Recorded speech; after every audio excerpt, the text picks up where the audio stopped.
Argentine superstar Lionel মেসিকে তখন Neymar সম্পর্কে জিজ্ঞেস করা হয়, তিনি বলেন, কোনো সন্দেহ ছাড়াই নেইমার জুনিয়র বিশ্বসেরা এবং আমি তাকে মন থেকে খুব পছন্দ করি।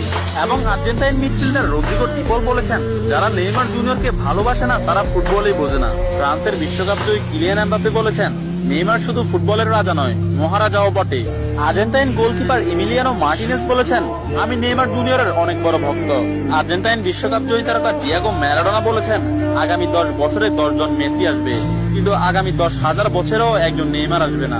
পোল্যান্ড ও বার্সেলোনা স্ট্রাইকার রবার্ট লেভানডস্কি বলেছেন, নেইমারের মতো ফুটবলার জন্ম নিতে হলে আপনাকে 100 বছর অপেক্ষা করতে হবে। তাছাড়া ইংল্যান্ডের প্রিন্স ডেভিড বেকহাম বলেছেন, আজ পর্যন্ত এমন কোন ফুটবলার আমি দেখিনি যার ভেতর নেইমারের মতো ফুটবল আইকিউ আছে, এবং ফুটবলের ক্ষেত্রে কেউই নেইমারের লেভেলের নয়, সে দুর্দান্ত।